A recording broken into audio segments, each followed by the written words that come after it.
Welcome to Uncomfortable is OK, where we explore the science, the stories, and the strategies of getting out of your comfort zone, navigating challenge, and doing the hard things that make life worth living. I'm your host, Chris Desmond. Uncomfortable is OK is brought to you by Health Mentors. Health Mentors is a performance wellbeing company that helps change makers dial in their health and improve their performance in the middle of a chaotic world. We offer one-on-one health mentoring services, as well as a range of workshops and workplace solutions, all the way up to supporting organisations with their wellbeing strategy. You can find out more at healthmentors.nz or get in contact with Chris at healthmentors.nz. Callum McKirdy, welcome to the Uncomfortable is OK podcast. Everyone listening, I'm joined today by Callum McKirdy, who is a speaker, an author, a trainer, a whole lot of things. And currently you're working on a book called Tilt, Thinking Differently About Thinking Differently. He is the host of the You, Me, and ADHD podcast, which is absolutely fantastic. He is a neurodivergent rock star and is really passionate about kind of helping people understand neurodivergence and its ability to be a superpower in life and also in business as well. Callum, mate, welcome. Hello. Hey, thanks, Chris. Cool intro. Cool to be here. I remember we connected a number of years ago and just sort of put off that you invited me here and I kind of put it off. And so it's nice that you didn't let up and you said, dude, you're coming on. And so here I am. Yeah, very, very cool. I don't know about this rock star business because I can't play a single instrument and certainly can't sing to save myself. So I reckon we skip over that bit. I think there are a lot of rock stars that actually can't, mate. Yeah. There's auto-tune now as well, so you can use that. Yeah, well, I hope you've got it on this podcast too. So That's the editing software afterwards. Awesome. No, very cool to be here. Nice to see you too. Callum, I always like to just start off with a little bit of background, mate. Where are you from? Where did you grow up? Mm-hmm. Okay, so originally from Timaru in the deep south, east coast of South Island, and grew up there. It's fairly standard sort of upbringing, or what I thought was. And you did all my schooling there. And then I went overseas actually for a year, halfway through what was then seventh form, year 13, and went to Europe, stayed in Belgium, had a great time over there. And that was a cool opportunity to do some good stuff. And then came back here and originally went to Polytech because I wanted to be a social worker. I wanted to save the world. And it quickly discovered there that I needed a bit of a life of my own before I got into other people's lives, but was always fascinated by people. And I'm a bit of you maybe call me a stalker or a voyeur or all these things that we have really bad connotations and definitions for, but I don't mean it in a creepy way. I just love observing people and people's behavior. And so I ended up doing honors in geography, sort of human geography, sociology, anthropology, that sort of thing. So it was why people live where they do and what they do while they're there. And that was what I thought it was really just an excuse to go to university here in Dunedin, which I am now in 40 Dunedin. And I just loved the ability to look at people and to watch people and to see people's quirks and differences, but never really understanding why that was. And then we moved to Wellington, had almost 10 years there in the public service. And I sort of fell into an HR job there by applying for the wrong role. But got into that. And so I've had this background in HR and leadership development, culture development mainly. I have worked for Deloitte, consulting with them. I've been sort of moving my way up and was the HR director of a not-for-profit, all here in Dunedin, but doing a lot of travel as well. But I've been working for myself for about sort of 7 years. So we moved back to Dunedin 14 years ago or so. But I've done a lot of travel since. Never moved back to Timaru. Parents are still there though. Is that on the cards someday? No. No, I don't think so. Sorry to all the listeners in Timaru. Yeah, no, that's scarred from life there. And I also think that when you move away and you see the world, see the opportunities, you also look back on your view of the world. At least that's what I do. Your view of the world being all of Timaru as you grow up. And while I've never felt I sort of fitted in there, I thought it was because it was a very diverse place. But then when you get out of any place and you look back from where you are to where you were, the there's just so much, there's a lack of diversity there as well, right? And it's the same here in Dunedin, but it's slightly more diverse than Timaru. Wellington's more diverse than Dunedin, Auckland more diverse than Wellington, etc. And then, you skip overseas. And so it's these sort of concentric circles, I guess, of diversity. And the diversity I'm really interested in isn't sort of visible diversity, this stuff around ethnicity and gender and whoever else, although they're all very important things. I'm more interested in people's quirks and weirdness and their different ways of experiencing day-to-day life with the world and work and those sort of things. So you talked about neurodivergence, and that's just an umbrella term, which is a bit of a misnomer actually, because it suggests that that there are some people who have a different brain from other people, and that's the truth for everyone. Like everybody has a different brain. No two brains are the same. Some people's brains are wired just a little bit differently. And as a result, that means they may behave a bit differently, but certainly they experience the world a bit differently. But that difference is often largely hidden, and they have labels that are based on deficits and disorders. So people tend to hide what's going on for them. They mask.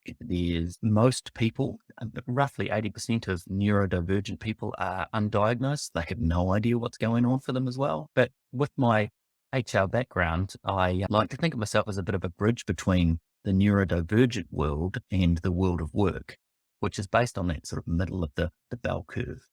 All our people management systems, the way we run processes within most organizations is all very traditional, but it's from that one size fits most approach. And the people like me and people I love to bring together and work with I live and work at the ends of the bell curve. So those sort of things don't make any sense. Like it was my job as an HR director to be this sort of policy chief and to be the promoter and champion of these best practice processes where none of them ever made sense to me, but everybody loved these things. And so I had to fake sort of appreciation for how good these things were. But I always questioned the validity of them because to me, they just didn't make any sense.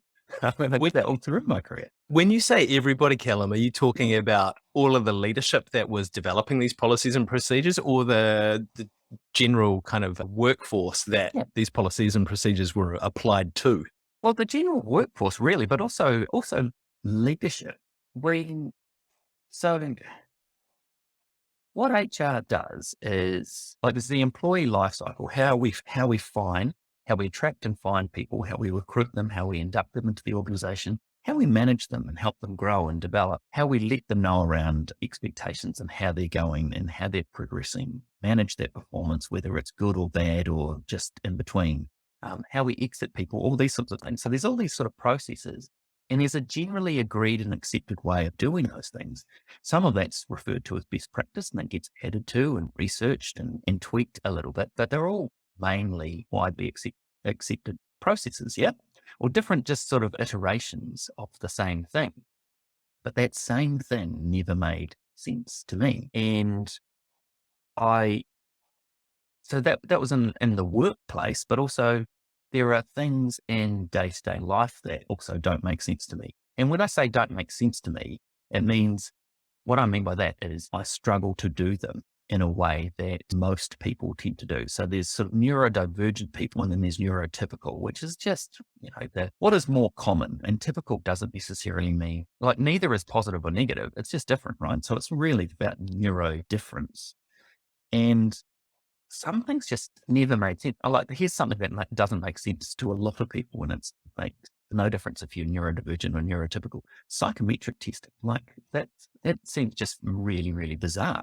And I'm yet to find a person whose job it is to predict whether the next symbol is a square, a triangle, or a circle, right? And so yet we put these people through this battery of assessments, and that's supposed to suggest whether they're going to be good in a role. Now that makes no sense to me, but also that is the one thing that found me out, I guess, that made me think, actually I can't cover this up. I was the HR director of a large not-for-profit, and we were looking at using some psychometric testing. We needed a guinea pig, so I stuck up my hand. I thought these look fun.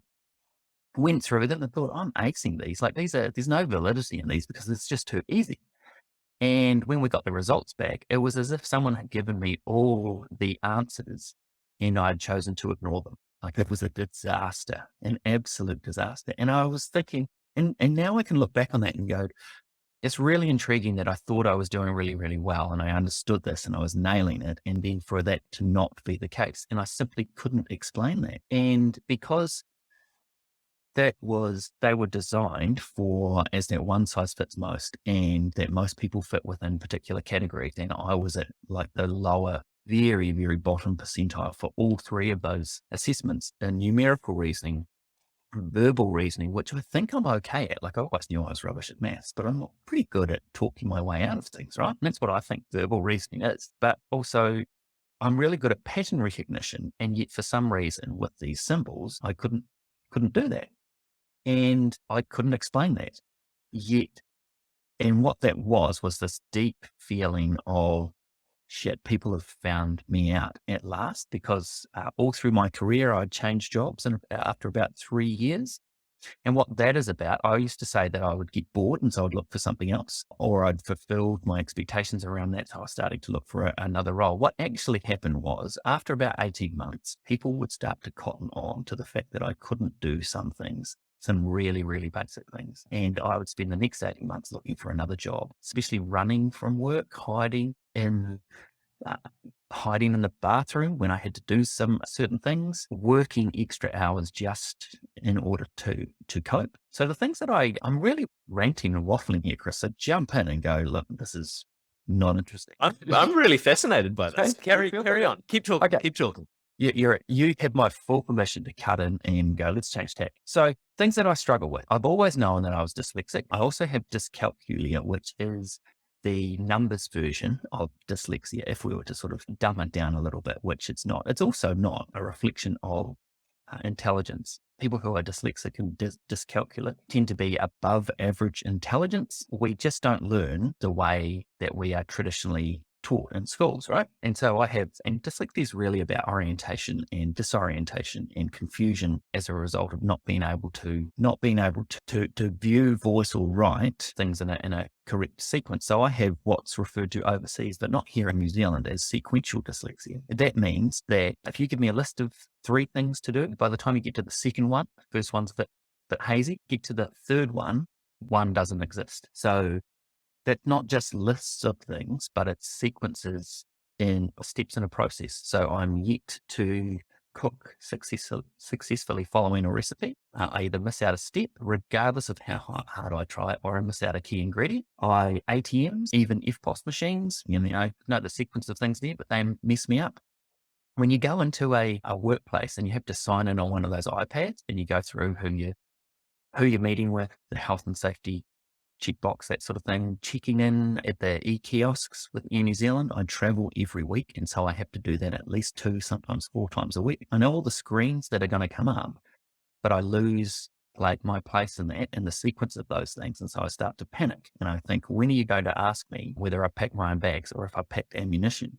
Because I have no working memory, and that lack of working memory, which is holding on to the processing of what's going on in real time in the moment, what that's attributed to is I also have ADHD, which is, looking back, really apparent now in my childhood. I would have, back in the day, been diagnosed with ADD because I'm not hyperactive, but ADD has been sort of consumed into this other category, bigger, broader category of D.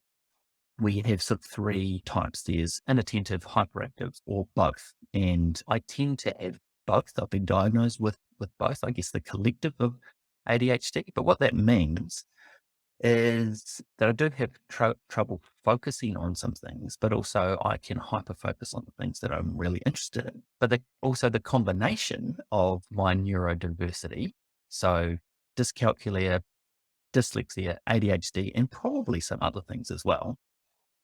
What that means is that I have a really unique experience of the world. And so often sometimes they call them comorbid. It's a horrible word. But it's rubbish. No one's ever died of dyslexia. However, so that coexistence is how I prefer to talk to it. That means that there's lots of people have coexisting conditions. And that means that everybody has a rather unique experience of neurodivergence. It also means that some experiences and behaviors are heightened and some sort of lessened or watered down a little bit as well. But what it means for me, some big things that I've noticed is that I have a 3D videographic memory that's tagged to emotion. So if I feel a strong emotion, I essentially take a film of everything that's happening in that event and that's locked in. And I can replay that at any time and see all the detail of what's going on in that scene. So name all the shops, in the ground in the first level down Lambton Quay, regardless of which way we walk, that sort of thing. So it's rather useless information, but really good for like quizzes or random questions. So I don't actually hold on to facts, but what I do is I hold on to, I guess, experiences as well. So I'm rubbish with names, but I'm really good with faces. And also what that allows me to do, weirdly, is, and I think this is attributed to my dyslexia, because a lot of people with dyslexia have a really deep empaths. And so I see people's energy.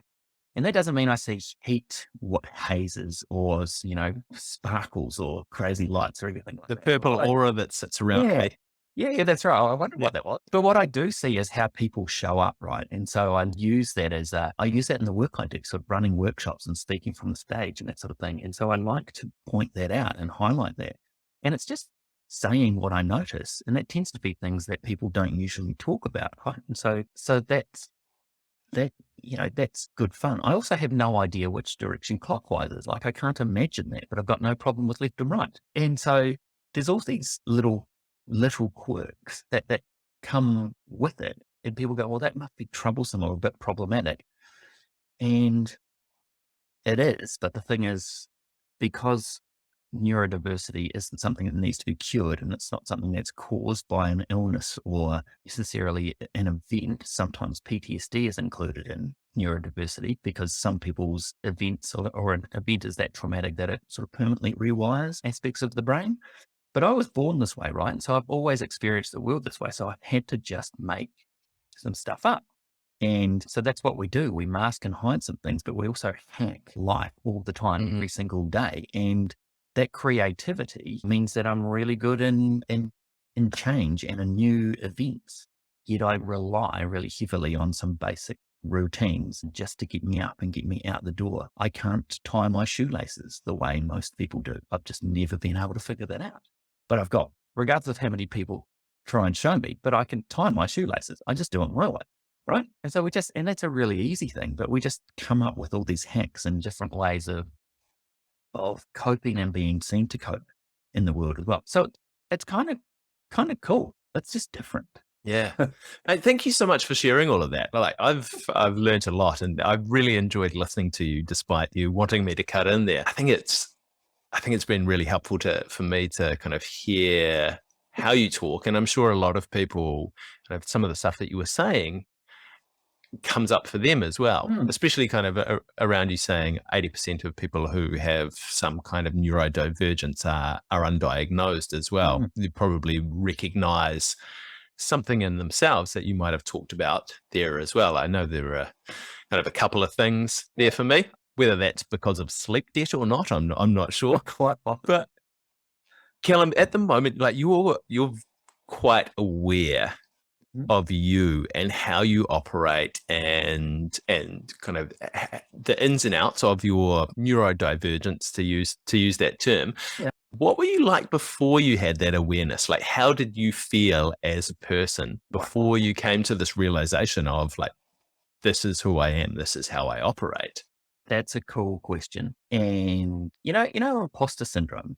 Yeah. Like think of that on steroids. And I think that's what neurodivergent people who are undiagnosed, but also those who are diagnosed, because we live lives like that. And that's a big generalization, right? And some people don't, but I would say most people, and I don't think I'm necessarily speaking out of school here, most people who are neurodivergent, especially those who are undiagnosed, spend their lives as the masters of disguise. We're hiding, making up for lots of micro failures every single day. And the not being able to change habits is one of the most frustrating parts about me, regardless of how much I try. And yet I do rely on routine and structure and habits, despite being a really chilled out person. And I think that's one of the funniest things looking back on how I used to be.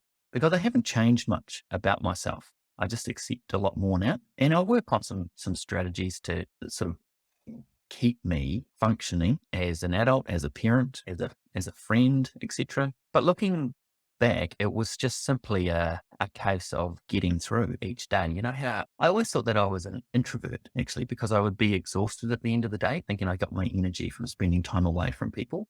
I actually just needed to get out the door, to get somewhere, and like put my back against the wall and just breathe out and go, I made it through. And that's what I mean by the imposter syndrome on steroids. Like I was, lots of people used to say, you're just so calm and you're so chilled out. And yet I never understood how they weren't seeing the chaos that goes on in my mind. My brain my face clearly doesn't display the level of chaos that goes on. And because I think in images, there's a million ideas, not a million, thousands of ideas every minute sort of thing, easily distracted by a whole lot of things. But I also love that about myself too. Like I remember the first day that I started on methylphenidate, which is a sort of a generic ADHD drug.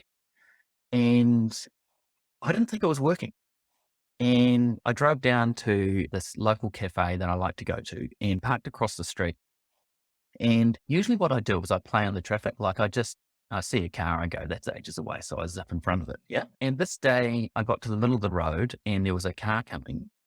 And so I waited there. Now, what would have usually happened had I waited for the car, because I sometimes do that, is I would have redesigned the shop front and the building next to it, probably done some renovations on it as well. In my mind, I would have rated all the cars that are parked outside in terms of ones I like the color of, the brands, what I'd like to be seen on, that sort of thing. And so done all this in the 3 to 5 seconds that it would have taken for that car to pass me. But this day, I just stood there and I was instantly bored and nothing happened. And I thought, yuck, like if this is what being able to focus is like, I don't like it, because I actually really love my ability for ideas to pop and for some of those to be utterly ridiculous, but to go down a track of, well, what if, right? And so there's some endless creativity in there, which I always had, but I've always had to hold that back as well. So I think what people really enjoyed about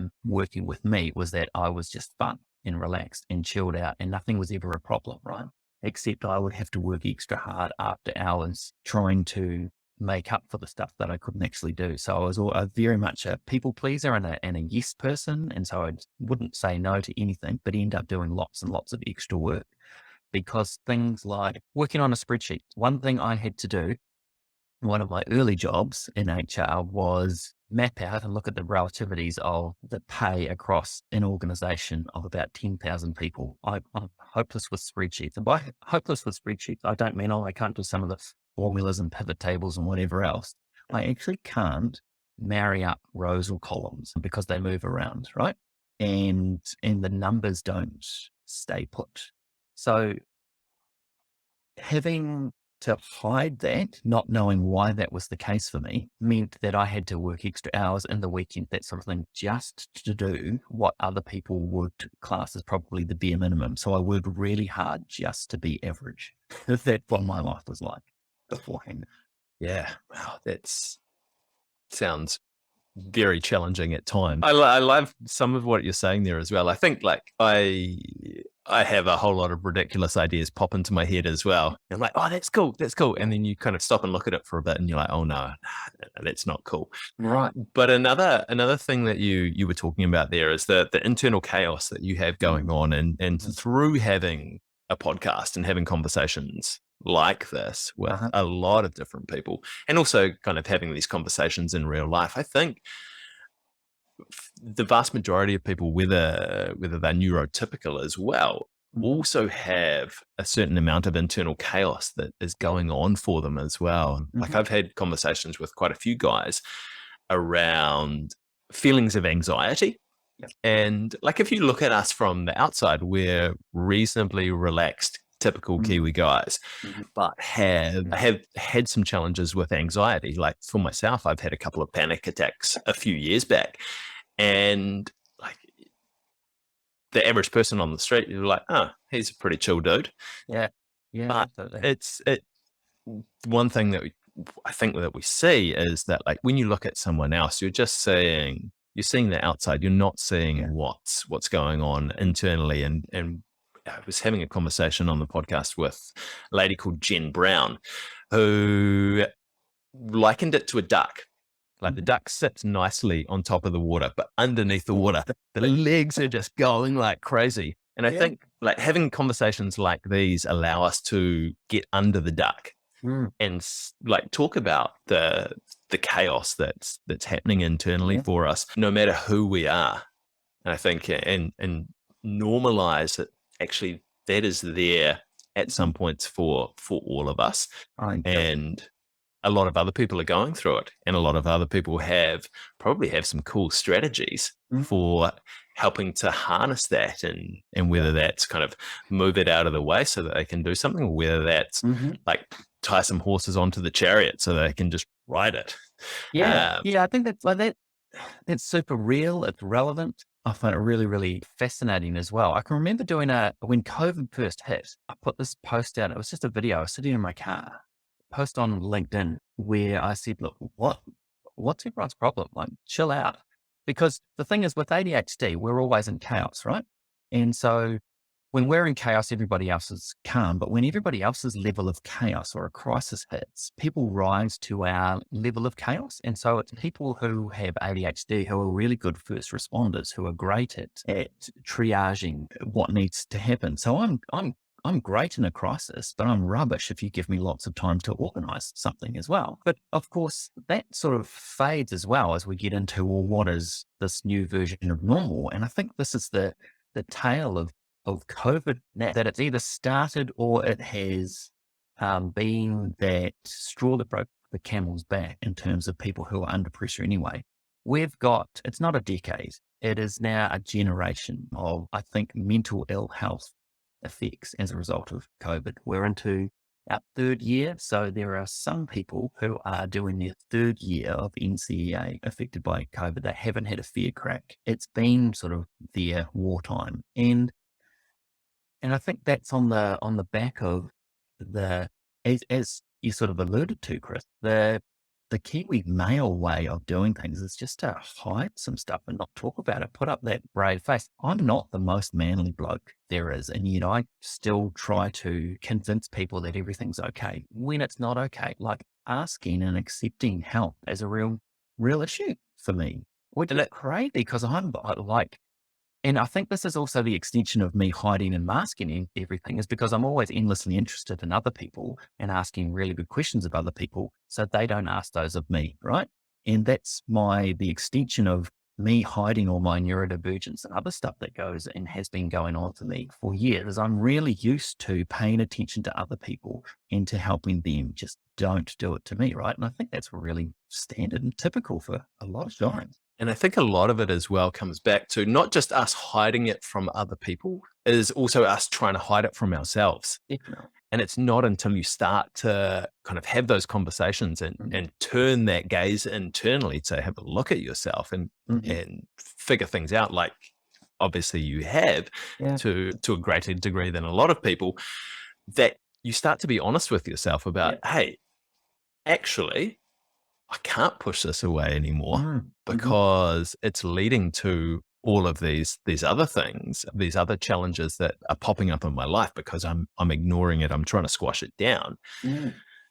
That, like, firstly, we've got to be honest with ourselves before we can start being honest with other people. Yeah, absolutely. Because I think hiding neurodiversity, you manage people's relationship, you manage your relationship with everybody.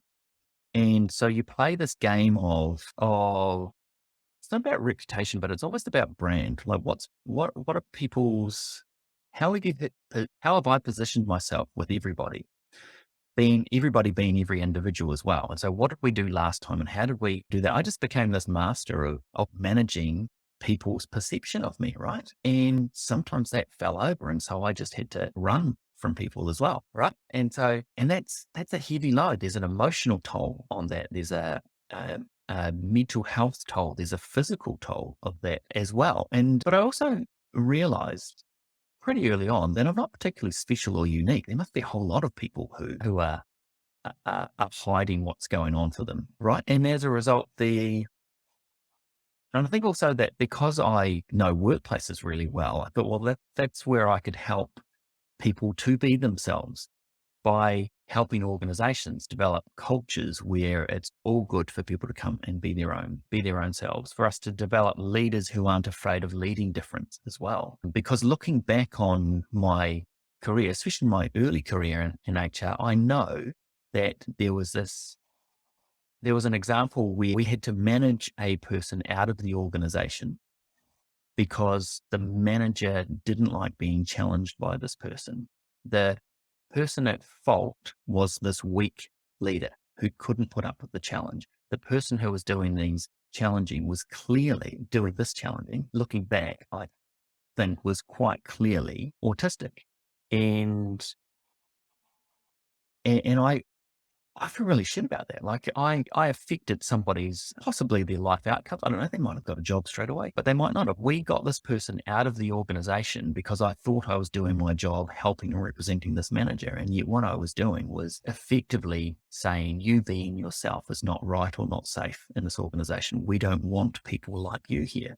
And like this was in probably the first 2 or 3 years of my career, but I still think about that. And I go, what? That's rubbish. Like that is absolutely rubbish for us to put up with this concept of fit, because recruiting for fit gets interpreted as, by weak managers, I think, as recruiting people with minds like mine.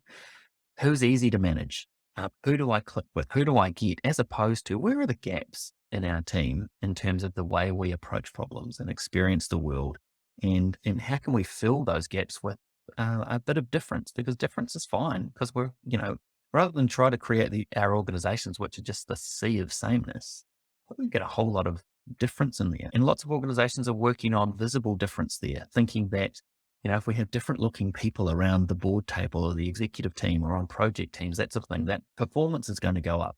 There's no research to suggest that. Like that's never been backed up by any evidence. What it does mean when we have some difference around there is that we create the opportunity for greater performance if we make use of that difference. So we've still got to do the work. We can get diversity around the table, but we still have to do the work to include those people and make them feel like they belong, that they want to contribute, what's different about them. And I think now's the time where we go, okay, it's not just about your background, but it's actually about how you experience the world and approach life and work. And we do that in our minds. We do that in our hearts. And so that's the stuff I'm trying to do, is how do we harness that hidden difference? And now's the time to do it as well, especially around COVID, where people are kind of going back into the workplace or not, or fully going back into the workplace. We go, what's the stuff we never want to do again? What's the stuff that really pissed us off about the way we worked? What don't we want to take back into the office? But also we've got a bunch of problems which are brand new. We've got a whole lot of unsolved problems from, pre-COVID times as well. It's like, I think people who think differently can help solve some of those problems as well. And when we allow those people to be themselves and come to work to help solve those problems, what we're also solving is the potential, or an aspect of the potential, mental health decline for, 10 to 20% of our population. And when you've got all that undiagnosed neurodivergence, like that is actually everywhere. Every workplace, every workforce has a cohort of neurodivergent individuals. We just don't know who they are largely. And what works for neurodivergent individuals in terms of treating them like an individual and a real person who's valued works for everybody, right? And so taking this approach is great culturally for the entire organization. And that's a bit of a tangent, because we started talking about mental health and speaking openly and owning yourself, right? Accepting who you are. I don't think it's a tangent at all. I think it's completely related, and I really like where you went with that. And I guess for people listening to this, and maybe some of the leaders out there as well, it's like, how can we start to think about embracing our own difference and utilizing that as a superpower for us? Yeah, it's like everybody's different, right? we have this, if you look at the curated Instagram lifestyle that people are putting out there, like what we post or like or whatever on LinkedIn professionally, how we are putting ourselves out there to the world, I think also is a big cue of, like, if we were to examine that for ourselves individually and go, actually, how am I really inside myself, and how do I show or present myself to other people through social media? Like, and the bigger the difference there is, I think the bigger the need to take a look at yourself and go, okay, why am I doing this as well? And I think sometimes that's about just wanting to feel normal, but nobody knows what normal is, right? I'm looking at the Kardashians going, I want that lifestyle. Like, that, not even they have that lifestyle. Like, let's be honest, it's heavily curated. So there's some self-acceptance in there. There's also a need. Here's the working memory failing me. I've completely lost what the question was. And Embracing our difference. yeah, well, I think there's the boldness of saying, I don't understand this. I don't know what's going on. I don't like this. Doing that at work, saying, actually, I don't understand. Being brave enough. Like, one of the things when I work with teams, when we're doing a strategy day or a team day or something, locked away in a room or wherever we are, if you think of the meetings that we have at work, there's always people always hold back, right? And often when we're coming up with ideas, we want our idea to be the one that gets adopted. We want our idea to be perfectly formed and be wonderfully articulated so that it's the thing that gets taken up. We want our idea to be great. We're not often brave enough to put out the dumb ideas. They say there's no such thing as a dumb question. Yes, there is. There's some really stupid questions, but actually those stupid questions are the things that get us to better. And so what we need to do in our organizations in terms of embracing difference is start with, here's an exercise I like to do with executive teams, is what I call start with stupid. What's the dumbest thing we could do? What's the worst thing we could do? Like, just chuck out some ideas there. What's crazy? What will we not do, but you want to say? Because often a lot of people leave meetings where we've discussed some stuff, we've agreed and we've committed to doing some things, but what actually holds them back is the fact that they never said what they wanted to say, because they still have it unvalidated as to whether that would be useful or not. And so they go out of that meeting still thinking about, I reckon we could still do this, but no one ever says that. Now in New Zealand, the most passive aggressive nation on the planet, we fear conflict. And so we don't suggest these sorts of things. And so we go along for the ride. And yet what we need to do is create, and I think this is the leadership prerogative, or the responsibility, is to actually set up an environment, a culture within the team, not the organization, but within the particular team, where it's all good to start canvassing some stupidity, to get something like, what is the stuff that's going to hold you back? What's the question that you're fearful of asking because you're going to look like a dick? Like, let's be dicks.